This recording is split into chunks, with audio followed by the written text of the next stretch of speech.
puta ninyong lahat. Martin Romualdez, Lisa Marcos, Bongbong Marcos. What's the tea? Trending at usap-usapan nga ngayon ang mga diretsahang pagbabanta ng Vice President Sara Duterte kina Pangulong Ferdinand Marcos Jr. We are led by a person who doesn't know how to be a president and who is a liar. First Lady Liza Araneta Marcos, Wala ka nga posisyon sa gobyerno, namimigay ka ng pera ng gobyerno eh. at Speaker Ferdinand Martin Romualdez, Ibubulsa mo, kakamkamin mo ang legal na pera at illegal na pera.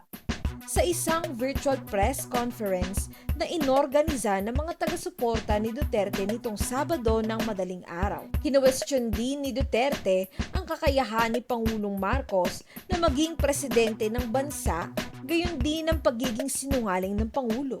It's either he did not know what he was talking about, but so incompetent, or he was lying through his teeth to get the votes of people. May kinausap na ako na tao. Sinabi ko sa kanya, kapag pinatay ako, patayin mo si BBM, si Lisa Araneta, at si Martin Romualdez. No joke. No joke. Nagbilin na ako, ma'am. Pag namatay ako, sabi ko, huwag ka tumigil hanggang hindi mo mapatay sila. Iniimbestigahan ng Department of Justice at National Bureau of Investigation ang mga banat at banta ni Vice President Sara Duterte. Padadalhan rin ng subpoena ng NBI ang pangalawang Pangulo para ipaliwanag ang kanyang pagbabanta kina Pangulong Ferdinand Marcos Jr., First Lady Liza Araneta Marcos at Speaker Ferdinand Martin Romualdez. Ang investigasyon po na gagawin ng gobyerno ukol sa bagay na ito ay agad-agaran. Importante hong malaman kung ano ang mga naging hakbang para po kumuha ng serbisyo ng isang mamamatay tao na nagpaplano ng masamang balakin sa ating mahal na Pangulo. At gagawin po ng National Bureau of Investigation ang lahat ng mga hakbang para matuntun ang identity nito, kasama po ang pag-i-issue po ng subpoena kay Vice President Sara na humarap sa NBI para bigyan po ng kaliwanagan ang kanyang mga pananalita. Dahil po diretsuhan niyang sinabi na siya po ay kumuha na ng tao, na siya pong gagawa ng pagpatay hindi lang po sa Pangulo, kasama po ang ating First Lady at ang ating Speaker of the House. Hindi po tama pong pananalita na nanggagaling po sa napakataas na opisyalis ng ating bayan. Pinaigting na rin ng Presidential Security Command at House of Representatives ang seguridad ng Pangulo. Matapos magbitaw ng maaanghang na salita ang Vice Presidente, pumalag naman si Pangulong Bongbong Marcos at nag-declare agad ito ng State of the Nation address sa naging pahayag ni Vice President Sara Duterte dahil sa pagbabanta nito. Giniit naman ng Pangulo na di dapat kinukonsinti ang mga kriminal na hakbang.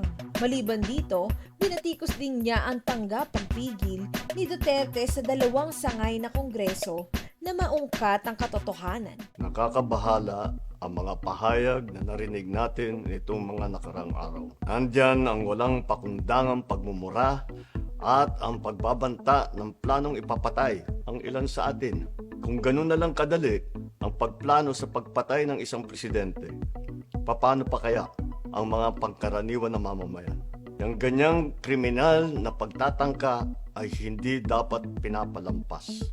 Yan ay aking papalagan.